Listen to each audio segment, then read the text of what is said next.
Shalom, selamat hari Minggu, Bapak Ibu Saudara yang kekasih dalam Tuhan kita Yesus Kristus. Dimanapun kita berada, kita percaya bahwa Allah kita bersama dengan kita. Amin saudara, haleluya. Sebelum kita memulai ibadah kita pada pagi hari ini, kita berdoa. Bapa yang kami kenal dan Bapa yang kami sapa di dalam Tuhan Yesus Kristus. Pagi ini kami datang menghampiri tahta kudus-Mu, mengucap syukur dengan segala yang telah Engkau berikan kepada kami selama seminggu berjalan ini. Terima kasih Bapa di surga, kami tahu hanya oleh karena kasih, hanya oleh karena anugerah-Mu, kami ada sebagaimana kami ada saat ini. Terima kasih Bapa di surga, terpujilah Engkau. Pagi hari ini kami siap memuji Engkau, kami siap menyembah Engkau, kami siap meninggikan nama-Mu yang kudus. Kami mohon Roh Kudus, Roh Allah untuk hadir di tengah-tengah kami, menguasai hati pikiran kami. Sekali lagi kami mohon kuasa Roh Kudus untuk mengambil alih ibadah ini dari awal, pertengahan, hingga pada akhirnya. Hanya di dalam nama Tuhan Yesus Kristus. Terpujilah nama Tuhan. Mari kita yang siap meninggikan nama Tuhan, sama-sama kita berkata, amin, haleluya. Pagi ini kami rindu membawa bangsa kami kepadamu ya Bapa. Biarlah kemuliaan-Mu tercurah atas bangsa kami ini. Kami rindu bangsa kami dipulihkan ya Tuhan. Haleluya, puji Tuhan. Yesuslah Tuhan yang layak ditinggikan, layak disembah oleh suku-suku bangsa. Dengan darah-Mu Kau telah tebus dosaku, genapi Tuhan firman-Mu atas negeriku.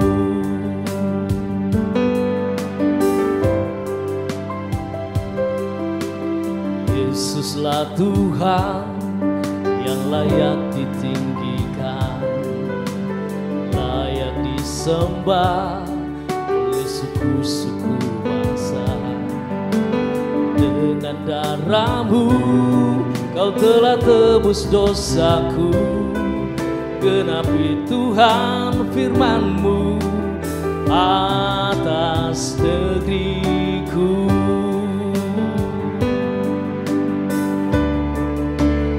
Hatiku rindu melihat kemuliaan-Mu, hatiku rindu melihat curahan kuasa-Mu di tanah tercinta, negeriku Indonesia.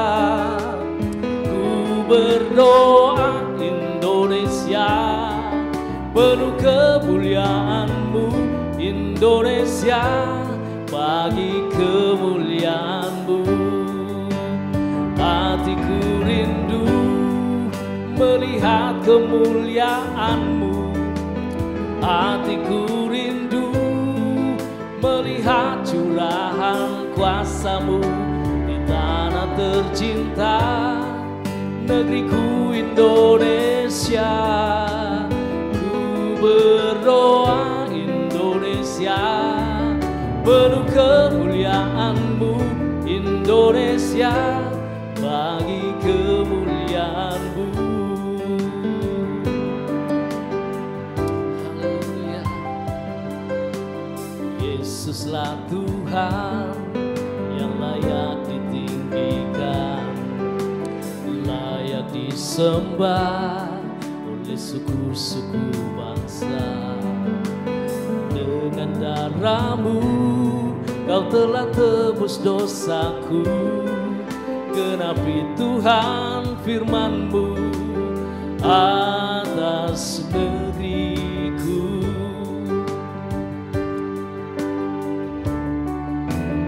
Hatiku rindu melihat kemuliaan-Mu, hatiku rindu melihat curahan tercinta, negeriku Indonesia. Ku berdoa Indonesia, penuh kemuliaan-Mu Indonesia, bagi kemuliaan-Mu. Hatiku rindu melihat kemuliaan-Mu, hatiku rindu melihat curahan kuasa-Mu di tanah tercinta, negeriku Indonesia. Ku berdoa Indonesia, penuh kemuliaan-Mu Indonesia, bagi kemuliaan-Mu. Ya Allahku, nyatakan kemuliaan-Mu. Ya Allahku, nyatakan curahan kuasa-Mu di tanah tercinta, negeriku Indonesia. Ku berdoa Indonesia, penuh kemuliaan-Mu Indonesia, bagi kemuliaan-Mu. Indonesia, bagi kemuliaan-Mu. Indonesia, bagi kemuliaan-Mu.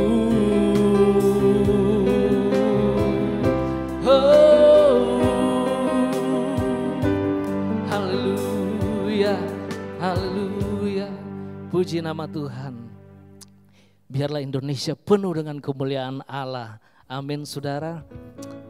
Haleluya. Kita tahu bersama Allah itu adalah sumber kuat kita, baik di bumi ataupun di surga. Mari kita bersuka cita bersama-sama. Kita tinggikan nama Dia. Haleluya.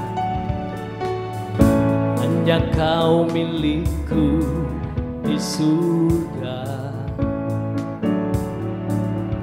tiada yang ku ingini di bumi, hanya Kau. Tak ku andalkan kekuatanku, namun yang pasti Kau tetap selamanya Allah sumber kuatku, Allah sumber kuatku, Allah sumber kuatku dan bagianku selamanya. Allah sumber kuatku, Allah sumber kuatku, Allah sumber kuatku dan bagianku selamanya, selamanya. Haleluya. Yes. Hanya Kau milikku di surga, tiada yang ku ingini di bumi, hanya Kau.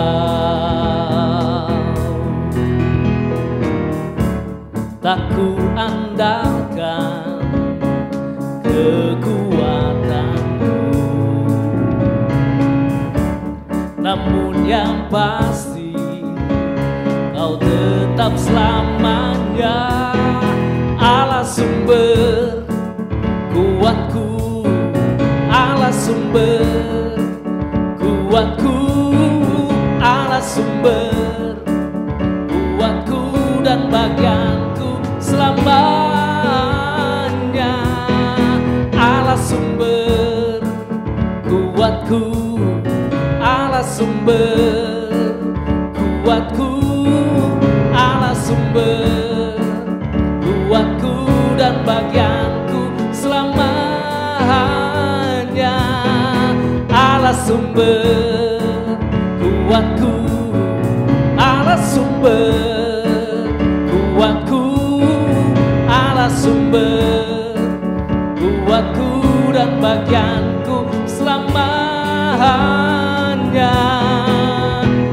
selamanya, selamanya, selamanya.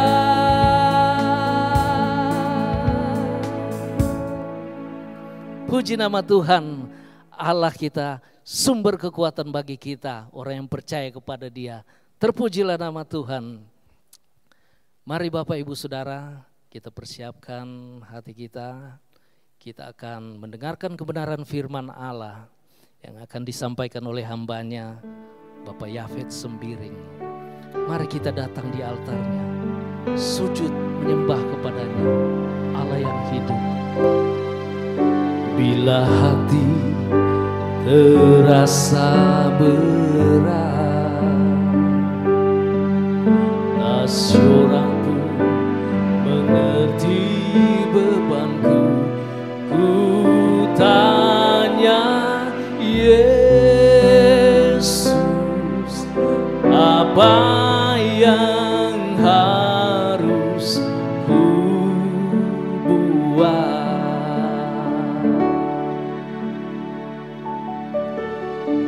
Berfirman, mari datanglah. Dia selalu pedulikan aku.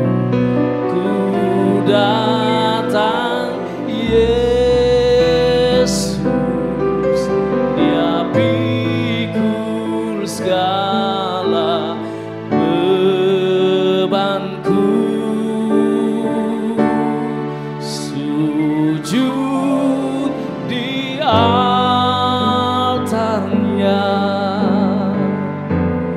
ku bawa hidupku,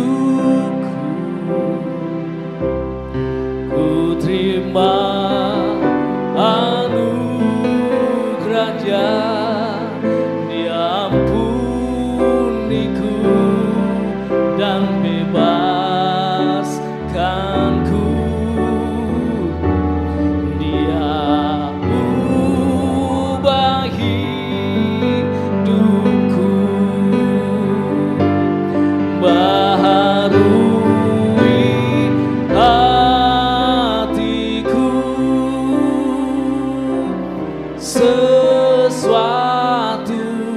terjadi saat datang altarnya.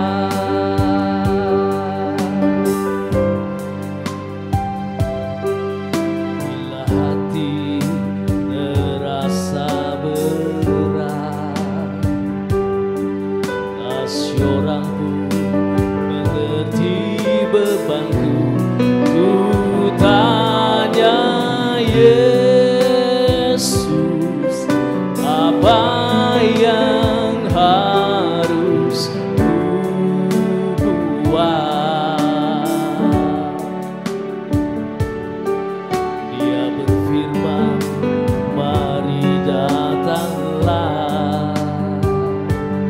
Dia selalu pedulikan aku. Ku datang Yesus, Dia pikul segala bebanku. Sujud di altarnya, ku bawa hidupku, ku terima anugerah-Nya, Dia ampuniku dan bebaskanku. Dia ubah hidupku, baharui hatiku. Sesuatu terjadi saat datang di altarnya.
Dia diampuniku dan bebaskanku.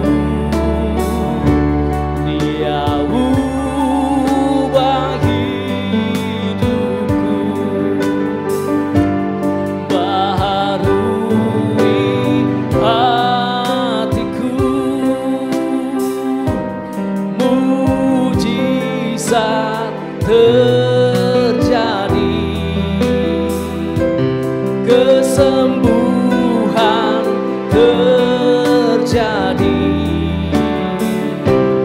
pemulihan terjadi saat datang di altarnya.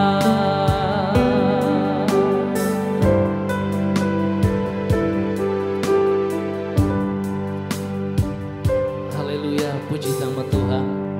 Saya serahkan kepada hambanya Bapak Jafet Sembiring untuk memberitakan kebenaran firman Allah. Haleluya. Mari kita bersatu dalam doa. Bapa yang di surga, terima kasih Tuhan atas penyertaan Tuhan sepanjang istirahat kami.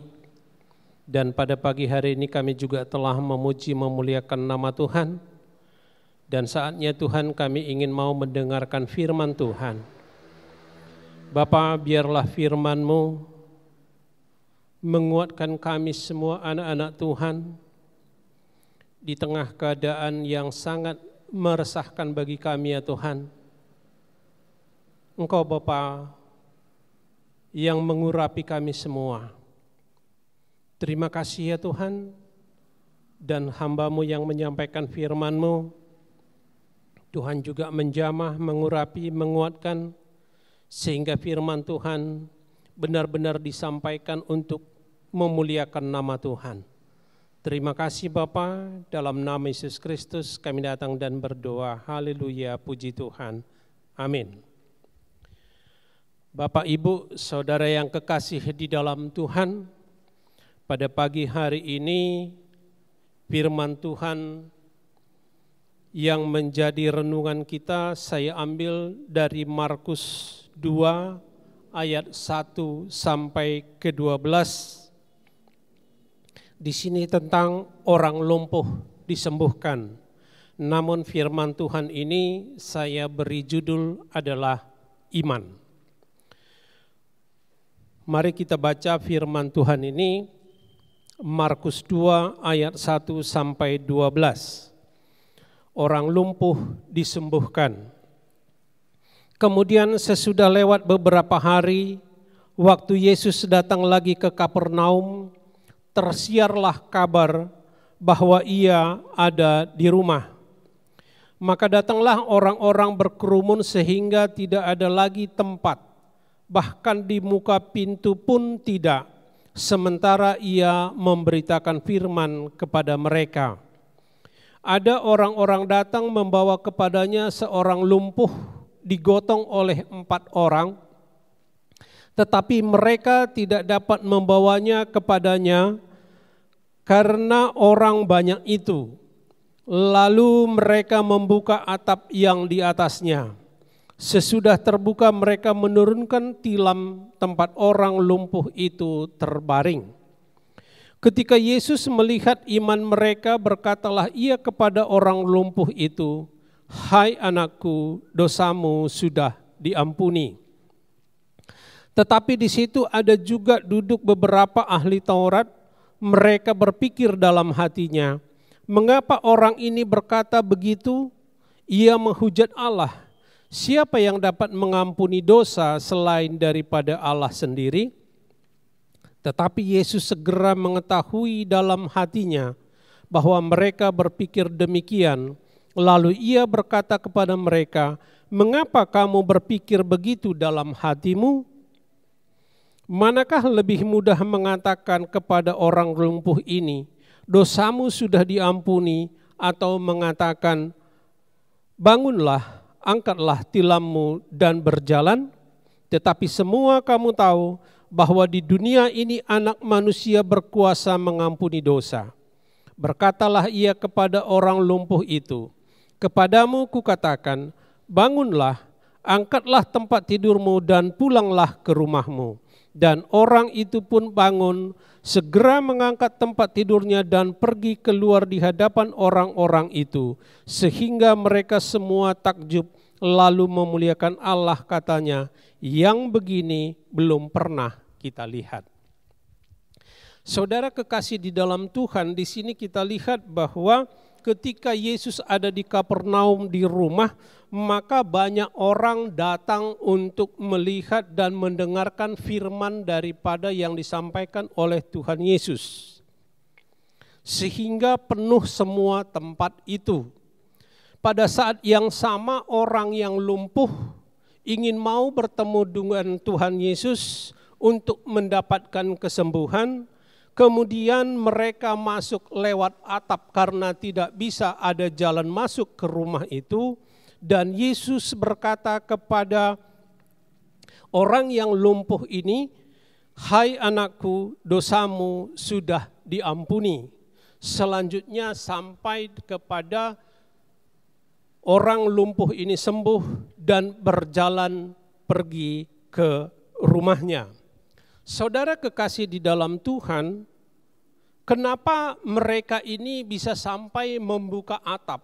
Kenapa orang-orang yang ada di pintu itu tidak memberikan tempat, tidak memberikan jalan kepada orang yang lumpuh ini supaya dia bertemu dengan Tuhan Yesus? Saudara kekasih di dalam Tuhan, di dalam ayat yang pertama tadi dikatakan di sana, kemudian sesudah lewat beberapa hari, waktu Yesus datang lagi ke Kapernaum, tersiarlah kabar bahwa ia ada di rumah. Di sana ada satu kata yang berkata, kemudian. Dengan demikian maka kita melihat bahwa kalau ada kemudian berarti ada peristiwa sebelumnya yang terjadi. Peristiwa yang sebelumnya terjadi kalau kita baca di dalam Markus 1, di mana di sana di dalam rumah ibadat di Kapernaum juga yang sebelumnya bahwa Yesus telah pernah mengusir roh jahat. Kedua, ketika Yesus pergi ke rumah Petrus, kemudian dia juga menyembuhkan ibu mertua Petrus yang demam. Dan pada saat yang sama Yesus juga menyembuhkan orang yang menderita bermacam-macam penyakit dan mengusir banyak setan. Dan yang paling fenomenal, yang paling sangat membuat orang semua terpukau adalah ketika Yesus menyembuhkan seorang yang sakit kusta. Bapak, Ibu, Saudara kekasih di dalam Tuhan, kita tahu bahwa orang yang sakit kusta, kalau pada zaman dahulu bahwa orang sakit kusta itu tidak boleh dekat-dekat dengan orang. Sakit kusta itu adalah suatu penyakit kutukan. Sehingga orang itu sembuh juga harus juga ditunjukkan kepada imam dan imam mengatakan dia sembuh dan orang itu juga harus memberikan persembahan kepada Allah. Namun apa yang terjadi bahwa ketika orang sakit kusta bertemu dengan Yesus dan orang sakit kusta itu berkata kepada Yesus, "Kalau engkau mau, engkau dapat mentahirkan aku." Dan Yesus berkata, "Aku mau, jadilah engkau tahir."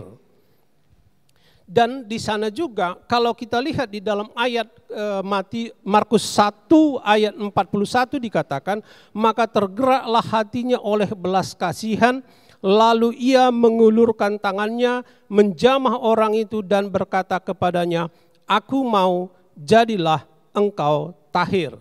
Di mana di sini kita melihat bahwa Tuhan Yesus itu menjamah, mengulurkan tangannya, menyentuh daripada orang yang sakit kusta itu sampai orang sakit kusta itu sembuh. Ini adalah tidak pernah kejadian-kejadian seperti ini orang-orang lihat. Akibatnya apa yang terjadi bahwa orang yang sembuh ini akan bercerita kemana-mana bahwa dia telah disembuhkan oleh Yesus dari sakit kustanya. Nah, inilah kejadian sebelumnya sebelum Markus 2. Akibatnya banyak mendengar hal itu, akibatnya banyak orang yang ingin selalu bertemu dengan Tuhan Yesus. Sekali waktu yang dikatakan tadi di sini bahwa dia ada di Kapernaum dan orang semua ada di dalam rumah itu penuh sampai kepada pintunya pun tidak muat lagi. Orang penuh sekali. Saudara yang kekasih di dalam Tuhan, siapakah orang-orang yang datang itu semua? Kalau kita lihat di dalam Lukas 5 ayatnya yang ke-17 dikatakan di sana dengan perikop yang sama yaitu orang lumpuh disembuhkan. Pada suatu hari ketika Yesus mengajar ada beberapa orang Farisi dan ahli Taurat duduk mendengarkannya. Mereka datang dari semua desa di Galilea dan Judea dan dari Yerusalem. Saudara yang kekasih di dalam Tuhan, berarti orang yang ada di depan rumah itu adalah datangnya dari desa di Galilea, dari Yerusalem dan dari Judea. Kalau kita lihat peta, maka jarak antara Judea ke dalam Kapernaum itu berjarak antara 80 sampai 100 kilometer. Kalau di sini bisa kita bayangkan jarak 100 kilometer itu adalah mulai daripada Cawang sampai kepada arah kepada Larang. Sedangkan Sadang saja cuma 71 kilometer. Begitu jauhnya. Dan kita harus mengingat bahwa pada zaman dahulu, zamannya Tuhan Yesus, tidak ada alat transportasi seperti kendaraan, seperti mobil, motor, atau yang lain-lain. Yang ada bahwa mungkin orang dari Judea, Yerusalem, ke Kapernaum itu berjalan kaki. Dengan demikian begitu antusiasnya mereka, begitu mereka ingin bertemu dengan Tuhan Yesus, mendengarkan firman Tuhan, mendapatkan mujizat daripada Tuhan, sehingga ada orang di belakang mereka yang sakit lumpuh, mereka itu juga mungkin tidak menyadarinya. Itulah yang membuat orang-orang ini semuanya yang tadi bertemu dengan, yang melihat Tuhan Yesus tidak mempedulikan orang yang sakit lumpuh itu. Nah, saudara yang kekasih di dalam Tuhan, selanjutnya bahwa di dalam ayat 3 tadi dikatakan ada orang-orang datang membawa kepadanya seorang lumpuh digotong oleh 4 orang. Tetapi mereka tidak dapat membawa kepadanya karena orang banyak itu. Lalu mereka membuka atap yang di atasnya. Sesudah terbuka mereka menurunkan tilam tempat orang lumpuh itu terbaring. Ayat 5, ketika Yesus melihat iman mereka. Nah, di sini yang kita lihat adalah, yang Yesus lihat adalah iman daripada orang lumpuh bersama keempat temannya itu. Saudara yang kekasih di dalam Tuhan, kita tahu bahwa apa yang dikatakan di dalam Ibrani 11 ayat yang pertama, iman adalah dasar dari segala sesuatu yang kita harapkan dan bukti dari segala sesuatu yang tidak kelihatan. Saudara yang kekasih di dalam Tuhan, kelima orang ini, 4 yang menggotong dan 1 orang lumpuh, mereka itu mempunyai iman. Pertama yang membuat mereka imannya begitu bisa dilihat Tuhan Yesus dan imannya itu kuat, maka imannya itu membuat pertama adalah mereka fokus kepada tujuan. Tujuan daripada mereka ini, orang lumpuh itu, dan keempat temannya adalah supaya mereka bertemu kepada Tuhan Yesus. Tadi kita sudah mendengar bahwa banyak orang yang ada di depan pintu.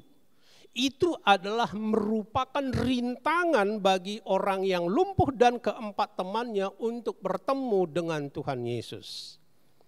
Demikian juga kalau kita lihat yang namanya orang lumpuh tidak bisa berbuat apa-apa. Tapi kelemahan, rintangan itu tidak menjadi persoalan bagi mereka. Kenapa? Karena iman mereka membuat tujuan mereka fokus kepada tujuannya itu. Di sini kita tidak ada melihat ayat yang mengatakan bahwa keempat orang itu berkata, "Hai si lumpuh, kami telah berusaha membawa engkau kepada Tuhan Yesus, tapi lihatlah orang penuh semua. Jadi bagaimana ya, terimalah, itu sudah nasibmu." Tidak. Hal yang sama orang lumpuh juga tidak berkata, tidak ada di sini mengatakan bahwa saya sudah berusaha untuk bertemu Tuhan Yesus, tapi tidak ada jalan, ya sudah inilah nasibku. Tidak. Tapi mereka dengan iman mereka fokus kepada Tuhan Yesus. Tujuan mereka adalah bertemu Tuhan Yesus. Itulah fokusnya. Rintangan itu tidak membuat mereka putus asa. Yang pertama adalah iman membuat mereka fokus kepada tujuan. Yang kedua, bahwa iman itu membuat mereka kreatif. Karena mereka ingin bertemu dengan Tuhan Yesus dan mereka melewati pintu tidak bisa. Mereka ingin bertemu Tuhan Yesus melalui jendela tidak bisa. Mereka akhirnya membuka atap. Saudara yang kekasih di dalam Tuhan, jalan umum yang biasa tidak bisa, tapi mereka melakukan sesuatu yang spektakuler, yaitu mereka membuka atap. Apa yang membuat mereka sampai seperti itu adalah karena iman mereka yang membuat mereka kreatif. Yang ketiga, bahwa iman mereka itu membuat mereka kerja keras. Tadi dikatakan di sana bahwa tadi sebelumnya kita sudah bicarakan bahwa banyak rintangan yang membuat mereka tidak bertemu dengan Tuhan Yesus. Banyaknya orang sehingga mereka tidak bisa. Tapi mereka tidak hanya berhenti sampai di situ. Tapi mereka kerja keras juga sampai mereka membuka atap. Saudara yang kekasih di dalam Tuhan, ketika membuka atap, apa yang terjadi? Kalau kita lihat bahwa pertama itu orang lumpuh dari dasar sampai ke atap harus diangkat. Itu adalah merupakan kerja keras yang luar biasa. Kedua, ketika mereka ada di atap, mereka juga harus membongkar atap. Itu juga memerlukan kerja keras. Saudara yang kekasih di dalam Tuhan, ketika mereka bekerja begitu keras untuk bertemu dengan Tuhan Yesus, dan sekalipun mereka bertemu, apakah sudah pasti bahwa orang lumpuh disembuhkan? Pada saat itu belum. Tapi keyakinan bahwa itu akan terjadi, orang lumpuh akan disembuhkan, yaitu berdasarkan iman mereka. Saudara yang kekasih di dalam Tuhan, tadi saya sudah katakan bahwa rintangan, hambatan tidak membuat mereka berhenti untuk bertemu dengan Tuhan Yesus. Nah, saudara yang kekasih di dalam Tuhan, kalau kita lihat di sini bahwa apakah iman itu hanya dialami oleh orang lumpuh? Tidak. Semua, yaitu kelima orang itu yang lumpuh dan keempat temannya itu mempunyai iman yang sama. Iman yang sama membuat mereka bekerja sama. Dan kita melihat di sana bahwa yang lumpuh ini kita tidak tahu namanya. Keempat orang yang menggotongnya itu juga kita tidak tahu siapa namanya. Artinya apa? Bahwa mereka tidak menonjolkan keegoisan masing-masing. Tidak ada di sini yang mengatakan bahwa saya yang punya iman, saya yang paling kerja keras, saya yang paling kreatif. Tidak. Jadi bisa apa yang pernah kita dengar peribahasa di dalam bahasa Indonesia bahwa mereka berdiri sama tinggi, duduk sama rendah. Dengan demikian saudara yang kekasih di dalam Tuhan, khususnya pada saat sekarang ini pandemi COVID-19 yang banyak membuat kita kesusahan, yang banyak rintangan yang kita hadapi di dalam kehidupan kita ini, kita harus mempunyai iman komunitas, iman komunal. Artinya bahwa teman-teman kita yang seiman, harusnya itu kita harus saling menguatkan, kita harus saling mengasihi, kita harus saling mendorong, harus saling membangun. Jadi iman adalah dasar dari segala yang kita harapkan. Demikianlah kelima orang itu mempunyai iman yang sama sehingga apapun yang mereka lakukan supaya mereka bisa sampai kepada Tuhan Yesus. Saudara yang kekasih di dalam Tuhan, kemudian ayat yang kelima tadi dikatakan bahwa ketika Yesus melihat iman mereka, berkatalah ia kepada orang lumpuh itu, "Hai anakku, dosamu sudah diampuni." Saudara yang kekasih di dalam Tuhan, di sini kalau kita lihat bahwa orang yang lumpuh ini bukan berarti bahwa dia lumpuh adalah karena dosanya. Belum tentu semua bahwa sakit penyakit itu dikarenakan dosa. Memang kalau zaman dahulu bisa kita katakan bahwa dosa itu adalah karena penyakit itu adalah karena dosa, tapi tidak selamanya. Tapi di sini yang saya lihat bahwa hai anakku, dosamu sudah diampuni, ada dua. Yang pertama yang mengatakan bahwa Yesus mengatakan bahwa dirinya itu adalah anak Allah. Yesus mengatakan bahwa dirinya adalah Allah, sehingga dia mampu mengampuni orang yang berdosa. Kedua, kalau kita lihat juga di sini bahwa hai anakku, dosamu sudah diampuni. Kenapa?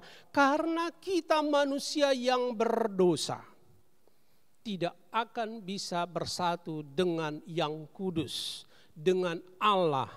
Untuk itu dosa kita harus dilepaskan. Melepaskan dosa kita itu, mengampuni dosa kita itu, tidak ada yang bisa kita perbuat. Hanya melalui Tuhan Yesus. Jadi tidak salah kalau mengatakan bahwa, kalau di sini dikatakan bahwa hai anakku, dosamu sudah diampuni adalah pertama supaya kita dapat bersama dengan Allah sehingga kita mampu mengatakan ya Aba, ya Bapa, karena dosa mengampuni dosa kita, karena Bapa adalah membenarkan kita melalui kematiannya di kayu salib. Saudara yang kekasih di dalam Tuhan, selanjutnya ayat yang ke-6.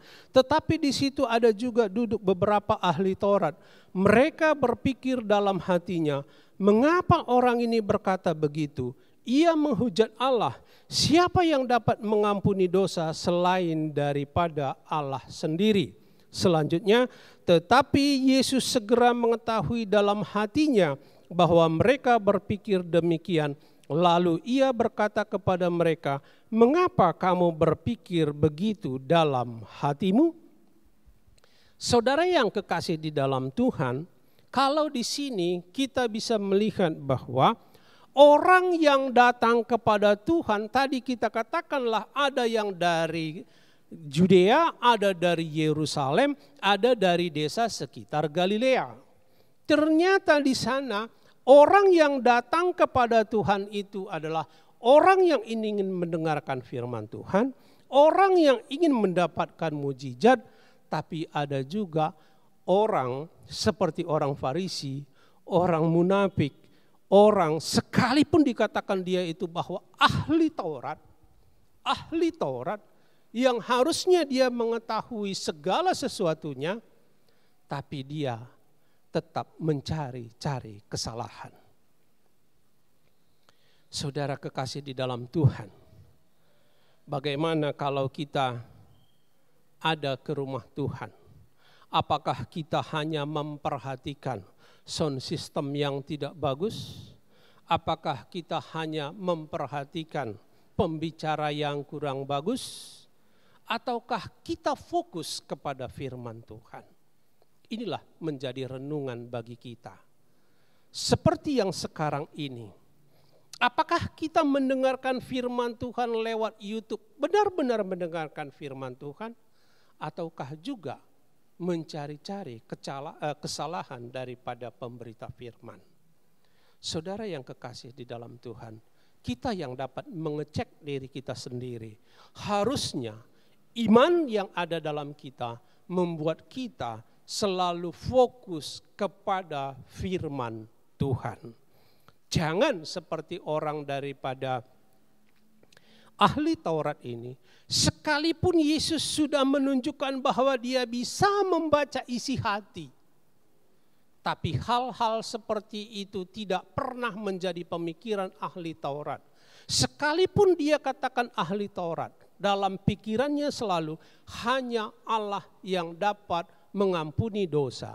Dia tidak tahu bahwa yang di depan dia yang mengampuni dosa adalah Allah sendiri. Untuk itu, mari kita semua, Bapak Ibu sekalian, untuk fokus selalu kepada Tuhan. Hal yang sama, rintangan, penderitaan, apapun yang kita alami, kita fokus kepada tujuan kita.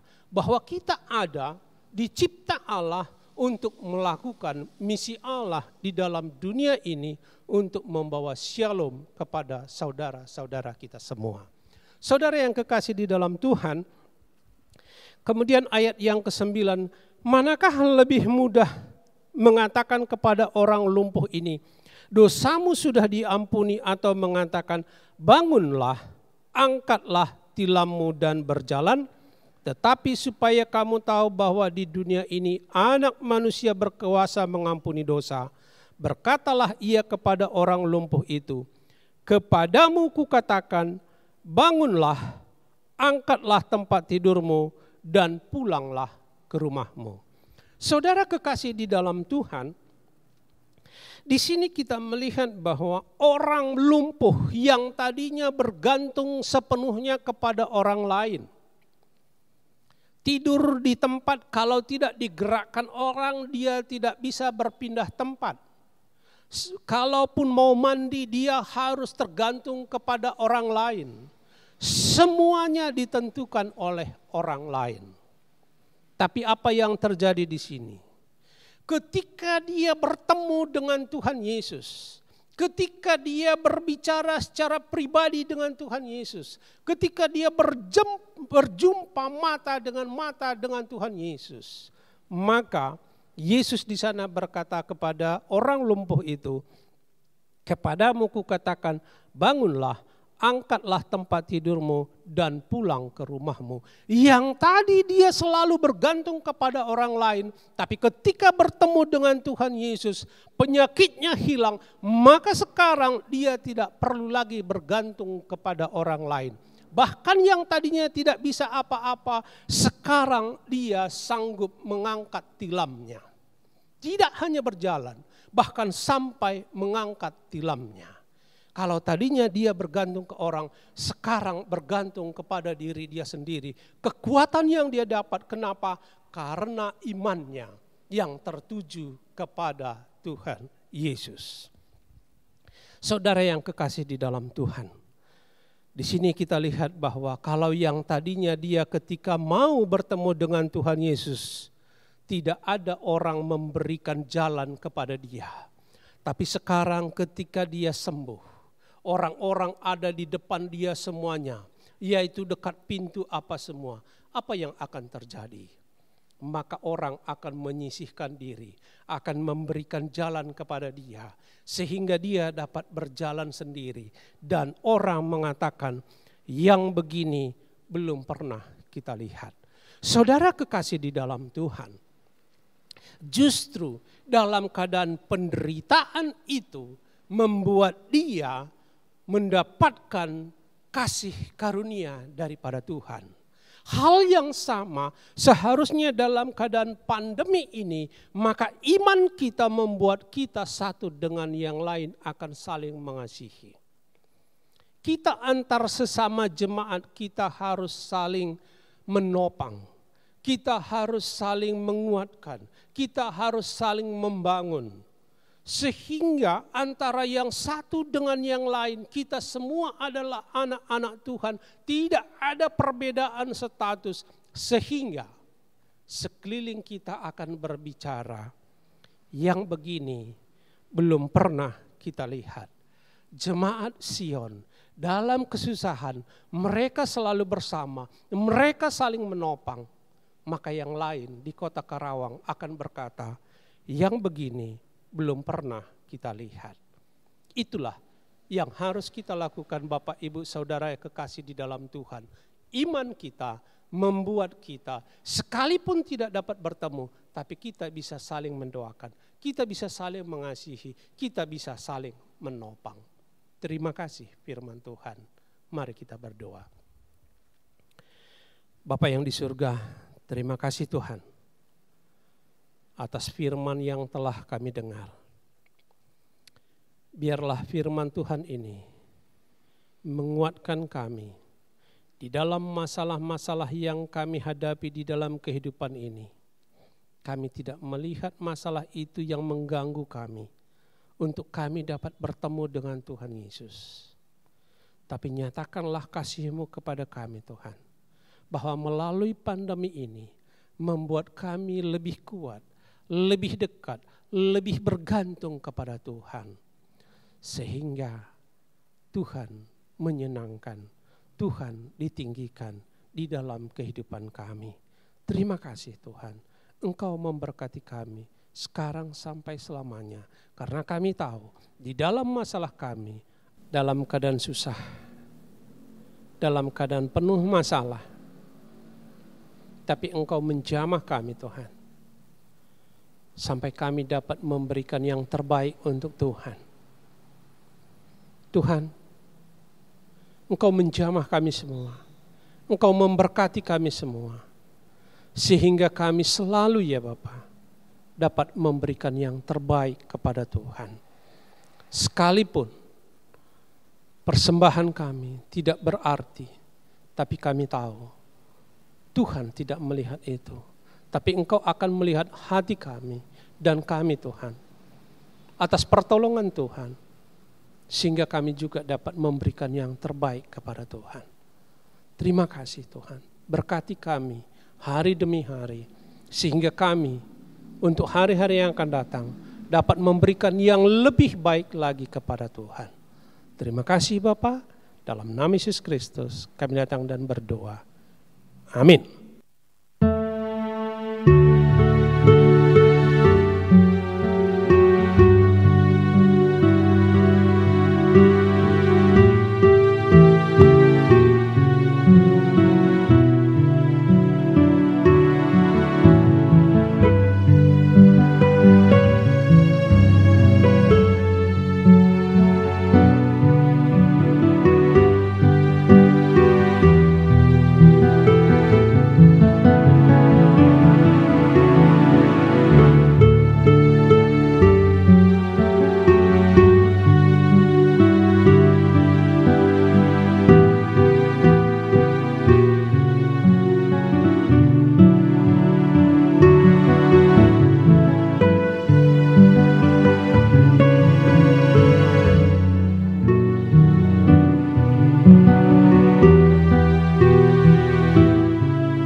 Bapak Ibu Saudara kekasih di dalam Tuhan, mari kita tutup ibadah kita pada pagi hari ini dan kita berdoa.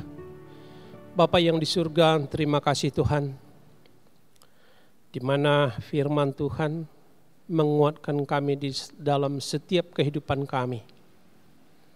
Apapun yang kami hadapi Tuhan, tidak menjadi halangan bagi kami untuk kami tetap bertemu dengan Tuhan. Bapa, kami berdoa untuk Ibu Gembala kami, supaya Tuhan memberkati, Tuhan menjamah, Tuhan memelihara kesehatan daripada Ibu Gembala. Demikian juga anaknya Gracia. Tuhan, Engkau memberkati Ibu Gembala kami dan anaknya dan keluarga besarnya. Kami juga berdoa untuk para majelis. Tuhan, Engkau memberkati, Engkau menjamah, Engkau memberikan kepada mereka hati yang bijaksana, hikmat ya Tuhan, sehingga dapat melakukan pelayanan di dalam gereja ini untuk hormat dan kemuliaan Tuhan. Berkati semua di dalam segala pekerjaan usaha mereka, sehingga mereka tetap bersukacita di dalam Tuhan. Kami juga berdoa untuk jemaat Tuhan yang tidak dapat kami sebutkan satu persatu, baik di Karawang maupun di Pisang Sambo. Tuhan, Engkau memberkati, Engkau menjamah yang sakit. Tuhan, di dalam nama Tuhan Yesus, sembuhkan Bapa, sehingga mereka merasakan sukacita luar biasa daripada Tuhan. Kami juga berdoa ya Tuhan, supaya semua jemaat Tuhan kuat, taat di dalam permasalahan yang mereka hadapi, dan mereka semua tertuju kepada Tuhan saja, sehingga dalam hidup mereka dapat menyenangkan hati Tuhan. Terima kasih ya Tuhan, terima kasih Bapa. Berkati kami semua. Kami juga berdoa untuk bangsa dan negara kami. Dalam keadaan begini ya Tuhan, pandemi COVID-19 yang melanda, sekalipun keadaan melanda ya Tuhan, tapi Tuhan tetap memelihara. Karena ini adalah bangsa Tuhan. Karena itu adalah anak-anak Tuhan semuanya. Bapa berkati semua. Sehingga kami tetap taat. Sekalipun itu adalah peraturan pemerintah. Karena kami tahu pemerintahan ini juga adalah daripada Tuhan. Terima kasih. Bapak, kami juga berdoa untuk Sekolah Harapan Bangsa. Guru-guru. Demikian juga yayasan, demikian juga anak-anak didik kami semua. Tuhan, biarlah melalui sekolah ini juga nama-Mu ditinggikan, nama-Mu dimuliakan. Sehingga anak-anak kami semuanya Tuhan mempunyai hati untuk meninggikan Tuhan. Guru-guru juga Tuhan, biarlah mereka dapat mengajar sekalipun jarak jauh. Tapi mereka punya hati kebenaran untuk disampaikan kepada anak-anak didik kami semua. Terima kasih Bapak. Ada rencana Tuhan di bulan September ini untuk tatap muka. Bapak, kami serahkan semuanya kepada Tuhan. Engkau saja yang bertahta. Engkau saja yang ikut di dalam perencanaan ini semua Tuhan. Sehingga semuanya untuk hormat kemuliaan Tuhan. Terima kasih Bapak. Saatnya Tuhan, kami berdoa untuk semua jemaat Tuhan, dimanapun kami berada. Damai sejahtera-Mu selalu menyertai kami semua. Terima kasih Bapa, terima kasih Tuhan. Inilah doa kami yang kami sampaikan Bapa, di dalam nama Tuhan Yesus Kristus, yang selalu menyertai kami saat ini sampai selama-lamanya. Terima kasih Bapa, terima kasih Tuhan. Di dalam nama Tuhan Yesus Kristus, kami datang dan berdoa. Haleluya, puji Tuhan. Amin.